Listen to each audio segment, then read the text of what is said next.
Welcome to the Susan Brender Show.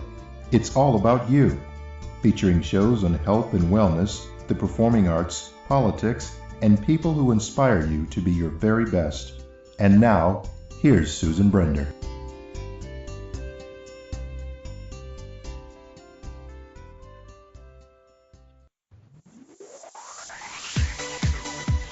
This has been brought to you by Megger, a company that has been serving the electrical test and measurement industry for over 100 years. I'm Susan Brender, and this is the Susan Brender Show. I'm feeling very good about this interview that we're going to do today because I've done work with Mardell Hill before, and it was about all kinds of issues of health. Now, Mardell Hill is an IAC certified colon therapist and the owner of a successful colon hydrotherapy and cleansing practice. I'm going to have her tell us much more about what she does and why it's so very, very important. So first, I would like to welcome Mardell Hill to the Susan Brender Show. Good morning, Susan. Thanks so much for having me on this morning. Well, I'm delighted, Mardell. You know, sometimes people are so incredibly naive, in a sense. I'm going to use the word naive about their bodies. You know, they really kind of take for granted that everything is going to go positive, and most of the time, or some of the time at least, it doesn't. So what I would like to find out is why you have created this food called Yummy Tummy Food, and you've illustrated it in a book that leads young children to an eating adventure. So let's talk about your book first before we do anything else. Yes, well, you're so right, Susan. People are just so in the dark about what happens after they eat their food. And after I published my first book, Intestinal Health, I realized that it really needs to start with young children and their parents supporting them in learning how that process works. And I wanted to make it in a super fun and easy and happy way where the children can get this education through something they can giggle and laugh about. So laughter is part of the whole deal, if you will. And you know what? Laughter does make a difference in people's lives. In fact, it affects them psychologically in ways that are just unbelievable. They can't even describe how great that is. So you've put into your book a little bit of humor, I guess. Is that it? Absolutely. Not only laughter does it help to move the intestinal tract because the diaphragm comes down and jiggles the belly and helps them to have bowel movements, but what child doesn't like to laugh about poop, right? So there's one page in there that the boys find extremely funny about down the chute, poop, poop, poop, and they think that's the funniest thing rolling on the ground, which, again, is healthy for them. But the best part about this book is that it takes them from the beginning and making good food choices and then takes them on this 2D illustrated journey all the way down, tumbling through with these cute characters all the way to the end. And at the end is these parents are able to sit and have questions and answers. And those questions were created by young children that I had interviewed.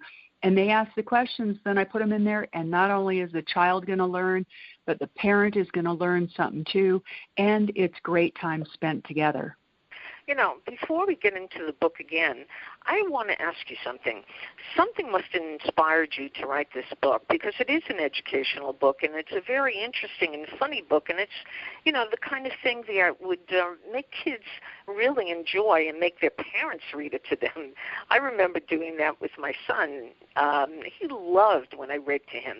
Now, if there was one spot or one page in the book that you think is going to really make the difference in the way people and the way the kids look at food, I'd like to know what that is. Absolutely. That is a great question because my favorite page that we created is the second page where it says chew, chew, chew, chomped and chewed. So easy and simple, but when we made the characters that toss around in the mouth, each one is titled with a different flavor or texture. And so that encourages the child to keep the food in their mouth and chew and chew and chew so they can discover the different flavors and textures. And chewing is such a long-lost art, and it's something that we all need to bring back because it initiates 8 of the digestive processes, which when they just chomp once and swallow, that's lost. So basically, they're missing nutrients and food and the digestive process by not chewing their food. It sounds so simple, but it's so lost, and that's the most fun page right there to me. Yeah. Well, before we continue again, I'm interested in understanding this. There are all these chains, and I don't want to just say a specific chain, but there are chain restaurants all over, as we all know, and they're now all over the world. And how do you expect children and adults to be in or have a good diet when they're given the propaganda from all the commercials that they watch about, these hamburgers that cost 99 cents and are delicious, and all of the kind of aroma that you get when you walk past these places? How do you fight that? I love that. So I don't know that we can fight it. I think that that's always going to be existing. I think that goes back to the parents, and the more the parents start taking responsibility for educating their children and teaching them better habits, not only through role modeling, but also sitting with them and talking to them about it, such as this book does. I think that we can get them to establish good habits really early in life and set them on a good path to health. And so when they go to pick something out later in life, they start feeling the difference, because ultimately when you pick out that food, like my son learned, is he starts eating that food like his friends does, and the next thing he knows, he's feeling sick, he's got colds, he's down and out, and so then he starts reaching back for the right foods. So where it may not be a perfect pattern, establishing those habits of learning how to chew, understanding the digestive process, and then really choosing good foods early in life can set somebody on the path, and that's all it is in life. All across the board is choices, and making a choice about food is the same as making a choice about anything else in life, and it includes junk food. Are we going to get rid of it? No. But can we help ourselves to do better? Absolutely. Well, what about our schools? There are lunch programs in various schools, and people have said to me, and I remember specifically when I was in school, the choice that you had was not particularly good. In fact, they had food that was just horrible. It wasn't the kind of food that you're talking about. So have you ever spoken to an educational organization that kind of gives advice to the schools about different kinds of food that they should have in the school? I haven't taken that on, but there are so many, and certain states are already implementing it. Of course, we've got some states that are lacking behind or may never get there, but so many states that are being proactive about that, and they're bringing in salad bars, they're bringing in fresh food every day, they're putting vegetables on the kids' plate, and it's an unfortunate and slow transition, but I think a lot of places are getting like you said, there's organizations that are actually putting that in place. And that's a great movement in the right direction, and movements take time. But with the other people, there's so many allergies and sensitivities with kids now. A lot of people are just packing the lunches. If they can't be accommodated by the schools, they just pack the lunch for the kid. I know many people that do that. Right. Give me some ideas of if you were to pack a lunch and for your son or for yourself, if you were going to work or something, what would it look like? Give me a sense of what your diet would look like for lunch. Oh, I love that. That's great. Well, first of all, I'd start with vegetables and fruit. So maybe put an apple in, some pear, and it's easier if you slice it up. And then I'd put in some carrots. I'd put in maybe some steamed vegetables with a little bit of some feta cheese. I love feta cheese. I stay away from a lot of breads, but sometimes the kids need it, so you might want to put in some grain bread for them, make it some sort of a sandwich. Even almond butter is great for them. Peanut butter is not my favorite, but if they like peanut butter, that would be fine. But it'll give them energy. So where I'm aiming with that is that if we want to be out, we want to be active, putting less animal fat into our diet and keeping things light and more nutty, more hemp seed, making a drink with maybe strawberries, almond milk, and hemp seed. It gives you energy. It gives you the ability to go back out and do your athletics and get busy and think clearly, as opposed to bogging yourself down and maybe doing a little bit heavier foods in the evening where you're going to be quieter. And when I say heavier, that may mean like chicken or fish or something. Right, protein. Now, when you take a look at some of our athletes, they use up so much energy during the game and so much, they're absolutely fatigued afterwards. But interestingly enough, if you watch them eat, you see them eat all kinds of starches, spaghetti, tons of spaghetti, and they're encouraged to eat that kind of things because they use up so many calories and so much energy. Do you think that that's the best way for the athletes to handle their diet, or would you say to them, wait a minute, let's hold on, this is what I suggest? Right, and I love that because I'm an ex-athlete, so I'm familiar with both sides of that, and what they need to be doing is exactly what they're doing, and it's called carbo loading. So when somebody's burning that high level of glycogen, which is the sugar, that is what they're actually consuming, is high levels of complex carbohydrates in order to fuel the body for a longer period of time. When they take in the protein, it will slow them down. Protein is for building after activities. And then that's what builds back the bones and the soft tissues and everything afterwards. But if you take it before, it really slows you down. So you've got to do something called carbo loading. Is pasta the right thing? Well, in their case, at the level they're burning at such a high heart rate for so long, yeah, that's the way they need to do it. If you're just somebody average that's running around and doing your daily activities, maybe a yoga class, maybe a spin class or something, you're not going to need that high rate of carbo loading.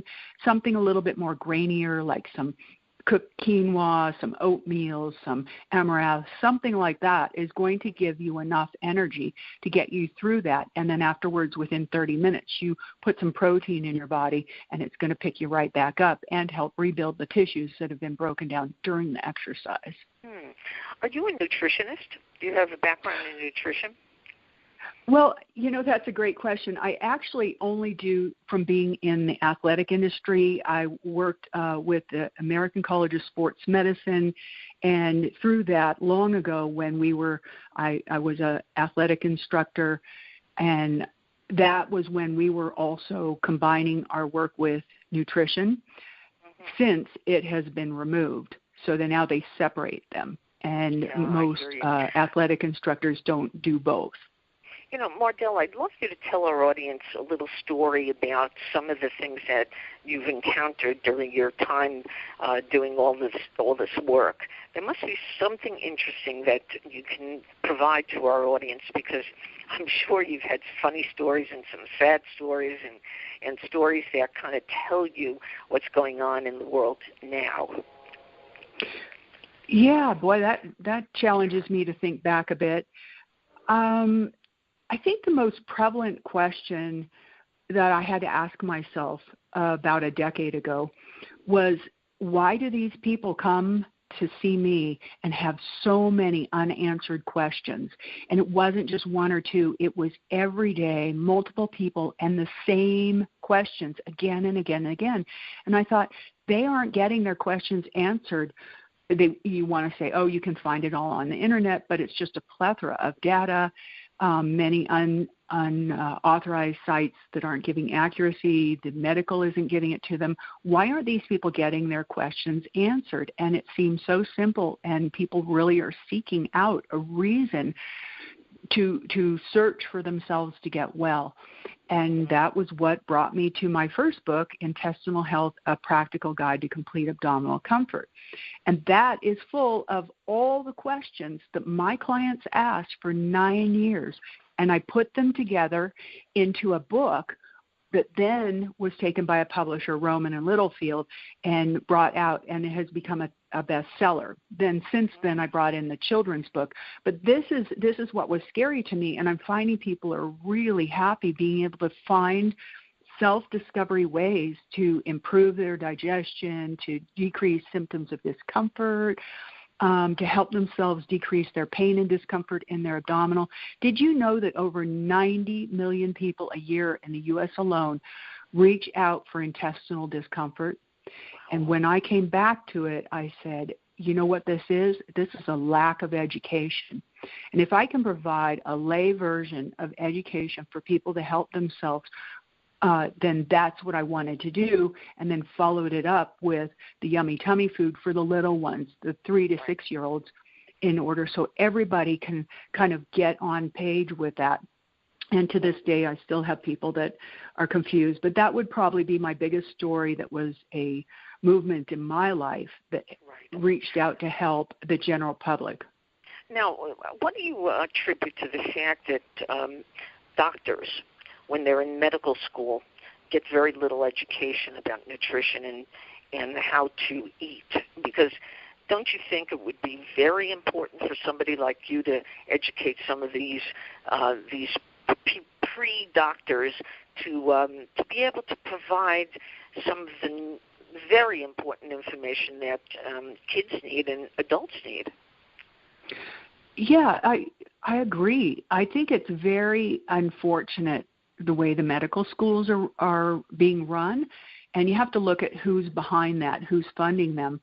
But there, on the positive side, there's so many doctors now that are realizing that this mass of public is seeking out ways to help themselves on a day-to-day basis, that I think if you look close enough, there are plenty of doctors out there that are actually practicing good nutrition, teaching people supplements, teaching people how to live their life a little differently, making sure you get enough sleep, making sure that you get quiet time out.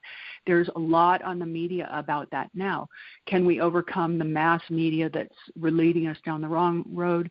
No, but we can definitely just keep working on it, and if we look for green in the room, we see green. If you start looking around you for medical help that is teaching the right information about self-preservation and reading books that are helping you to move yourself forward in self-care, I think one at a time we can all keep helping ourselves and changing our habits. And it can be as simple as water. Yeah. Oh, so you're talking about now hydration and the importance of hydration as well. It can be the number one problem when people are constipated or their intestines are bound other than chewing. Water. Water is the most missed element in people's lives, daily lives and diets. And that, dehydration, well, you've got to start with that the person needs to take their body weight as it is and divide that in half. So let's say they weigh 150, 75 ounces of water in the day is their baseline every single day. Then you must add, if they went to a spin class, they need more water. If it's high altitude, they need more water. If it's dry and hot outside, more water. So people need to average between 80 and 100 or more in a day based on their weight and where they're living and their activity levels. So hydration is what I'm seeing missed by so many. Yeah, that's true. And what about diets? Do you believe in some of these diets? And if you do, is there any specific diet that you would recommend to somebody who says they need to lose weight? Oh, gosh. The challenge of the day, so many diets out there. Oh, I've heard of so many. Off the top of my head, I think a lot of the diets, although the first three letters kind of say what that's implying, there are some good ones coming out now that I hate to name names because I'm not sure of all of them, but metabolic, that would be the word I'd pick out. So if you find anything that is about a metabolic diet, those mostly lean towards fruits and vegetables and grains, as I've already mentioned, and get people to look more closely at eating live foods and then budgeting their food throughout the day in increments, not eating all the time and not waiting long periods without eating. The thing I don't like about diets is that they give a start point and an end point, and then people think, oh, I'm done now, and I can just go back to my regular eating. And the goal is to learn new habitual ways to consume food and process food and eliminate food and live in your life with that. So and that's the yo-yo effect that you're talking about, where people eat and they watch their diets and they lose a lot of weight, and then suddenly they say, just like you just said, oh, okay, now I've lost, say, 10 pounds, 15 pounds, and I can, decide to take another piece of chocolate or another ice cream or something like that because I've lost the weight. And then all of a sudden, the weight goes up again. So it's a yo-yo effect, and it sounds like you would definitely not agree. Now, I want to tell you something, Mardell. This is fun. One of the people that I interviewed a long time ago said that monkeys, for example, you're going to laugh. Monkeys, what do they eat? What do monkeys eat? Just give me your thoughts about that. What do monkeys eat? Berries. And figs, fruits. There you go. And how about nuts and grains? Mm-hmm. Yep. They graze. That's their diet. And monkeys are sometimes healthier than adults.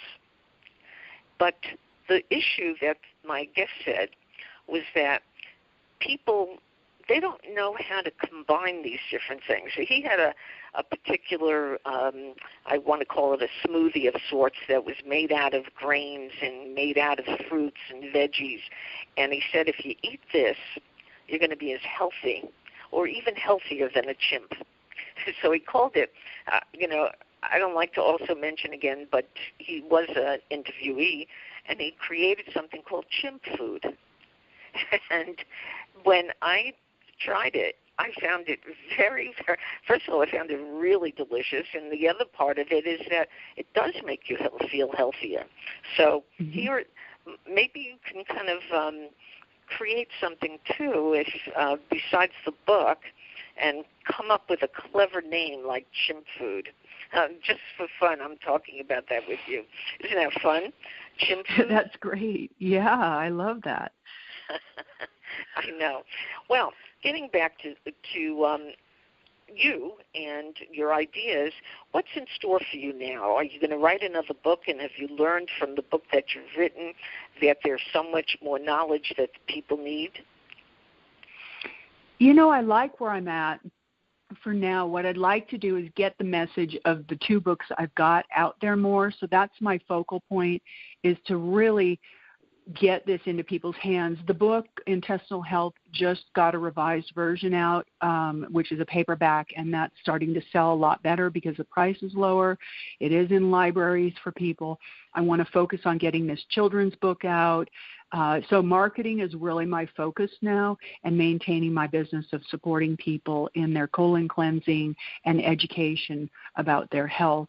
And learning when we go back, just taking a step back onto that whole diet thing, I like people to know that what I call it is a 6-in-1. So if you just spend 6 days doing a good, healthy chimp diet, and then you move over for 1 day and go ahead and have your treats, then on the next day you go back to your 6 days. It starts establishing a really good lifestyle. On that 1 day, you get feedback that you don't feel as good. You're less likely to reach for that week after week, and you get more consistent in just having the healthy chimp diet, as you said, which is just grains and vegetable proteins and fruits and vegetables, and it's just so light. It makes you feel good, and it keeps your mood up. I mean, to feel happy is everything in this difficult world. To just feel joyful and simple, I think, is the way in our moods every day, and not feel this whole swing up and down. Wow.